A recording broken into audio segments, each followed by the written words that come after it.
Yo, Expose Healthcare peeps. This is Steve, and I'm going to be talking to you today about myofunctional therapy. This is something that was brought to my attention by a physical therapist that I know, and I actually witnessed a myofunctional therapy session with a baby, like a 7-week baby, uh, to correct a tongue issue. The baby was born with a tongue tie. The tongue tie was cut, and but despite the tongue tie, there's not proper tongue movement. So therefore, that could cause short-term issues, but also long-term issues. I'm not going to get into the pediatric indication for myofunctional therapy because the best evidence and the strongest evidence so far is with sleep apnea treatment. Not only the strongest evidence, the biggest opportunity in terms of uh, what impact this could have on people's lives.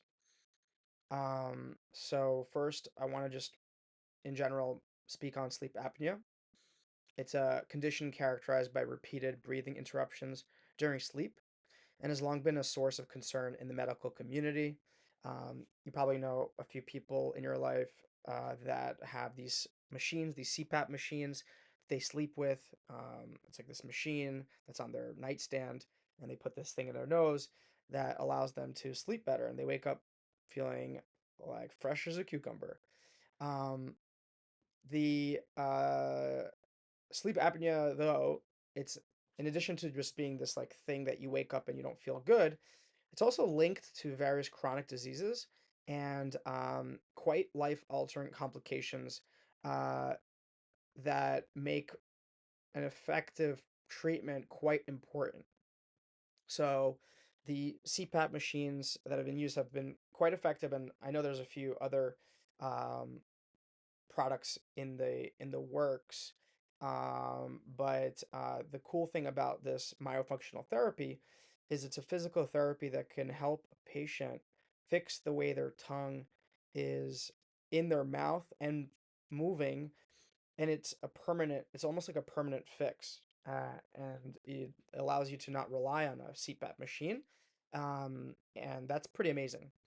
Um, so what I'm going to talk about is the recent investigations, recent studies regarding myofunctional therapy or MT as a treatment for obstructive sleep apnea or OSA, and the results are quite promising. Um, and I'm going to talk about that. So the study that I'm talking about, the aim was to systematically review available literature evaluating the effectiveness of myofunctional therapy in treating obstructive sleep apnea in both children and adults. So this is a systematic review, which is my favorite. I love meta-analysis, systematic reviews because you could have like one trial that could be like perfectly run and have even like a large sample size, but next next month another study contradicts those effects, the outcomes. So the cool thing about a systematic review or meta-analysis is it's a collection of all the studies that are available that are pertaining to this. So the scope is myofunctional therapy treatment for obstructive sleep apnea, not only adults but in children. So the review drew data from established sources like Web of Science, Scopus, Medline, as well as the Cochrane Library. So quite wide uh, net. And the analysis here to the preferred reporting items for systematic reviews and meta-analysis or PRISMA guidelines, and included searches up to June 18th, 2014. So that's a cool, interesting thing to keep in mind that this is only up until 2014. So any studies that were done after 2014 were not included. That's a good and a bad. But here we go. So in terms of the results from the adult studies, there were 9 studies involving 120 patients that showed significant improvement in post myofunctional therapy. Key findings include a reduction in hypopnea index or AHI by about 50%, improved oxygen saturation levels, and a notable decrease in snoring and daytime sleepiness. So that's quite amazing, 50% decrease. In the pediatric studies, there were two studies encompassing 25 patients. Not that big, but whatever.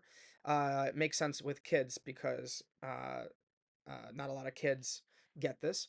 And it revealed a 62% decrease in AHI among children. So smaller sample size, but bigger effect. Take how you want it. Um, Furthermore, children who continued MT post adenotonsillectomy, so removal of tonsils, and palatal expansion, which are basically devices that are put into the mouth, showed sustained improvement compared to control. So not only did it help in the short run, it helped in the long run, which kind of makes sense if you're doing all that kind of stuff in addition to it. So, what are the implications of sleep apnea overall? Probably should have started with this, but it's good, good to know. Sleep apnea impact is far-reaching, affecting various aspects of health and daily life. First of all, daytime fatigue and concentration difficulties, which is escalate the risk of accidents, car accidents. If you're tired, you're not concentrating, makes sense. Mood alteration, depression, and behavioral issues, especially in children. ADHD, actually, that was brought up by the physical therapist that I was talking to. You could actually, if you do this myofunctional therapy with children, you could potentially prevent or not or treat their ADHD or other uh, mood issues. Not mood issues, kind of behavioral issues. Um, Increased risk of cardiovascular issues, including high blood pressure and heart disease. That's the scary thing. So, like by someone having untreated sleep apnea, high blood pressure and heart disease. They also have a higher likelihood of developing type 2 diabetes, metabolic syndrome, I think this is more of like an indirect relationship. I don't think it's like you're not breathing well, so therefore you're getting type 2 diabetes. I think it's you're not breathing well at night, you're not getting sufficient sleep, therefore, you're snacking more, you're eating improperly, you don't have energy to go to the gym, and it's that whole like I'm fat because I'm sad because I'm fat. The unfortunate quote from Fat Bastard, the movie in the series of Austin Powers. Great movie, with great truth. Great truth. It could also increase complications with medication, surgery, and general anesthesia.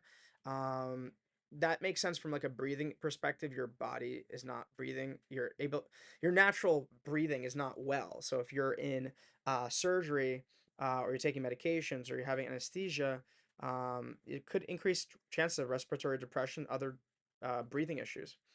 Potential liver problems and non-alcoholic fatty liver disease. That's an interesting one. Um, and finally, sleep deprivation partners due to loud snoring. So that's kind of like a more funny thing, the snoring thing. But it could make your partner happy, assuming you have a partner. Um, so what's the conclusion? The findings indicate that myofunctional therapy could be a groundbreaking adjunct treatment for obstructive sleep apnea. The evidence is quite promising, not huge sample sizes, and so that would be nice to increase. Um, However, if it pans out the way this studies so far show it to be, decreased snoring, decreased sleepiness, increased oxygen saturation levels, increase all those things that I was talking about before. It's a great non-invasive way. Focus on the strengthening of the muscles of the upper airway. It could quite revolutionize the field for sleep apnea.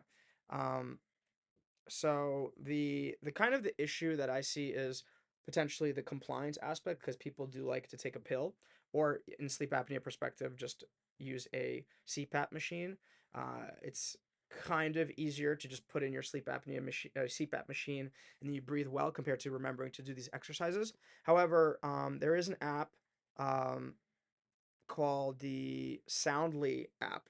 It's on the phone Apple store and I believe an Android store called Soundly, Soundly. Snoring and sleep apnea is the title of it. And there's also a good YouTube video which I'll put in the description by a doctor in works for the NHS, and so it's quite interesting. So stay tuned. Uh, this field is increasing with myofunctional therapy. There's a lot of different types of practitioners getting into it. Not only physical therapists, but occupational therapists, uh, SLPs or speech language pathologists, people that help healthcare practitioners that help people with speech can also get involved with this. Uh, the physical therapist said even I, as a pharmacist, can get a certification in myofunctional therapy and help patients. I'm not planning on doing that. I don't think that's a probably probably the best thing that I could do with my time. However, yeah, maybe some pharmacists would be interested in doing it. So, would be curious to hear your thoughts in the comments about myofunctional therapy, good or bad. And yeah, thank you for listening. Peace.